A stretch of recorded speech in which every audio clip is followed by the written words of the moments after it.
No, that's that's a Panzer II. In any case, he's rolling in with a Panzer II. I throw a smoke grenade to try and get some cover, save my few remaining dudes. I tell my assault infantryman to recruit that AT gun. It looks like that's what I just did. I don't know why I did that. I guess I wanted that AT gun to be back on track. And this thing I moved to cover the middle again because it looks like they've stopped. They are content with having kept the left. Yeah, and at this point it is looking pretty hopeless. If you look on the mini-map, you see all those yellow triangles on the right. Those are dead vehicles, and most of those are my allies' dead vehicles. They've just been blown apart, and now I'm pretty much out of points. You see most of the stuff on the right is gray. That's where you buy units, because I bought this huge IS-1, probably one of the best tanks in the game. You can get an IS-2, which is even better, or an IS-3, which is unrealistic, but even better. And I contemplate firing through that building to kill the Panzer II, but instead I decide to take on the Tiger. You notice the cursor is red right now. The little icon was red. It turned briefly yellow. Red means it's obscured by something. In this case, it's obscured by that building, so I would have to fire through the building and do less damage. And right now I'm thinking about it. I'm direct controlling, by the way. Oh, I recruited that tank, didn't I? Yeah, I repaired that tank, so now I'm recruiting it, but that's just gonna get rickrolled by the Tiger. So that's another Tiger on the right. I don't know if you noticed just now, but my IS-1 fired on it on its own, but now I'm telling him to reposition himself so that his front is facing the Tiger, because that is, of course, where you want your armor to be facing. I'm getting good side shots on the Tiger, but that's... you gotta get a bit luckier than just hitting the side. And now he's damaged my track, so it's all over for me. I'm just firing at him, hoping to weaken the armor plating. Each successive shot you fire weakens the plating of the tank, and for some reason my IS-2 decides to shoot the other Tiger, so I tell him, nope, you're doing it this way. And this guy did kind of a stupid idea. He repositioned his Tiger, so now instead of his being at an angle to me, he's facing me straight up, and that makes his armor weaker. The more angled the armor is, the better, the more chance of a deflection. When the Tiger's armor, which for some reason they built flat, is straight up at you like that, you get like the minimal thickness, basically. But when it's sloping, like it is for that leftmost Tiger, it basically just increases the thickness, more or less, because you kind of have to plow through more armor, and even more importantly, the angle of deflection is much higher, so you're more likely to just bounce off. But yeah, now you see my IS-2 getting demolished by two Tigers. There's not a lot you can do against two Tigers. A much better idea than buying a bunch of tanks is to use infantry, use cheaper things to take out the Tiger.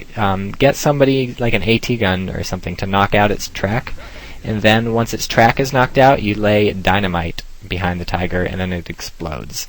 So now you see this Tiger is hunkered down, and I'm telling my tank crewmen to get the dynamite off these tanks. These hulks of my tanks that have been around, all tanks have dynamite, so that if you ever have to abandon the tank, you can blow it up to deny the enemy the tank. You just click on your tank and hit L twice, and they'll abandon the tank, and then it'll explode. But normally, people use dynamite for other things, like killing enemies. The other tank crewman who was standing around, I told him to take the machine gun off the tank, and also the machine gun ammo, so now he'll be a machine gunner.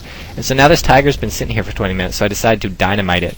But he sees me in the act, and more importantly, it turns out my ally, despite having fired at it for like 20 minutes, did not take out a tread, which I did not realize, so the Tiger just drives off. And, impressive explosion, but no Tiger, which is unfortunate. I was looking for a Tiger at this point, because we've lost. I just wanted to do some damage, so now I tell that guy to take out his machine gun, but they get shot, and someone's talking to me again.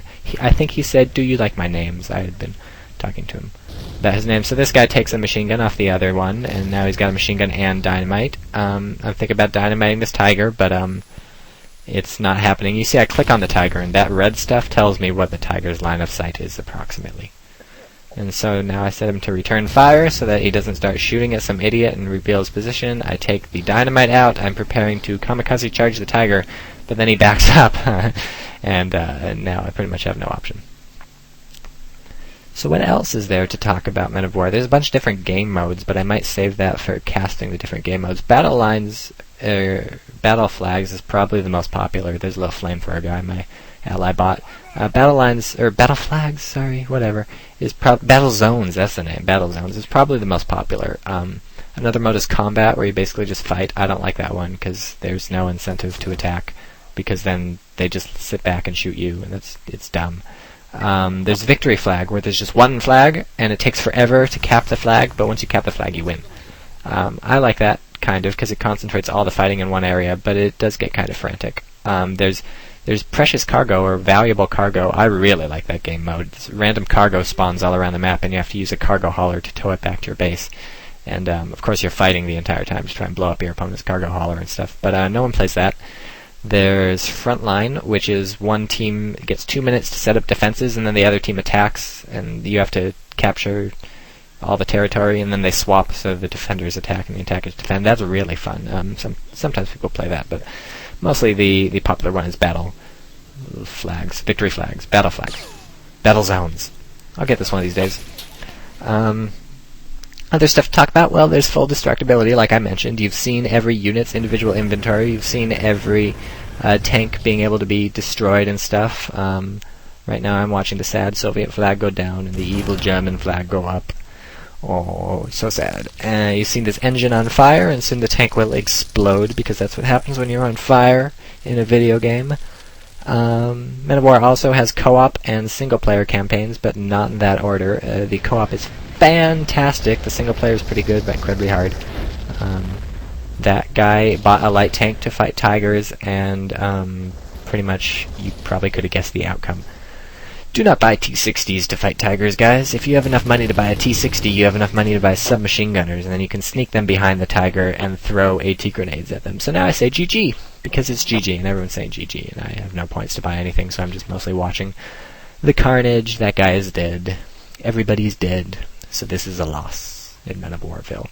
Men of War more fun if you have friends to play it with. We have some people at GameReplays.org who play it. Oh, and here's the score. I am partially consoled by the fact that I got more kills than all my allies, so I don't feel as bad as I would normally feel.